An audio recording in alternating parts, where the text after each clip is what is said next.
Hello friends welcome back to my YouTube channel. आज के इस वीडियो में हम डिस्कस करेंगे what is the mean by rank of matrix. ये एग्जाम में हमें 12 मार्क्स का आता है एमएससी 203 के एमए इकोनॉमिक्स के क्वेश्चन पेपर में। तो चलिए स्टार्ट करते हैं। रैंक ऑफ मैट्रिक्स का मतलब सबसे पहले समझते हैं। The rank of matrix is defined as a maximum number of linearly independent rows और कॉलम ऑफ मैट्रिक्स। मतलब कि मैक्सिमम नंबर जो है वो इंडिपेंडेंट रो और कॉलम के कितने हो सकते हैं उसको हम बोलते हैं rank. In other words, the rank of matrix is the order of highest non-zero minor of the matrix. The rank of matrix denoted by rank A or A. मतलब order of the highest non-zero minor जो होगा वो होता है rank. Explanations इसके हम देखते हैं अब. If row or column matrix can be expressed as linear combination of others, they are linear independent. The rank tells us how much independent information the matrix contains. Row rank and column rank of a matrix are always equal. जो रो और column होंगे वो matrix के rank always equal होंगे। Method to find the rank. अब यहाँ पे method क्या होते हैं रैंक अगर आपको फाइंड करना है किसी मैट्रिक्स का। पहला होगा बाय माइनर मेथड, दूसरा by elementary row transformation method, फिर तीसरा by determinant method. Example find the rank of matrix. अब यहाँ पे अगर हमको रैंक करनी है इस 3 × 3 यानी कि 3 कॉलम है और 3 रो है, ये 3 × 3 का मैट्रिक्स है। तो 3 × 3 के मैट्रिक्स में अगर हमें रैंक फाइंड करनी है तो हम कैसे करेंगे? सबसे पहले हम करेंगे observe row dependency.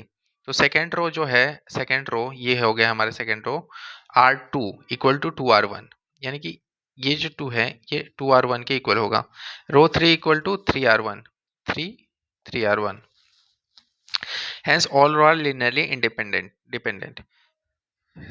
Step 2 reduce the matrix using row operation. फिर हमको इसको ऐसे बनाना है कि जो सारे जीरो हो जाएं। फिर count non zero rose.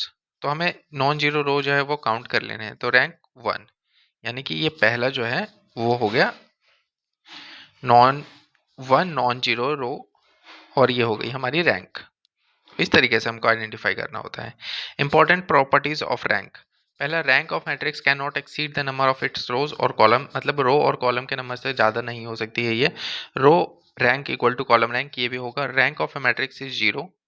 Rank of an identity matrix of order n is n, ये हमेशा बराबर रहेगा। An elementary row operation to not change the rank.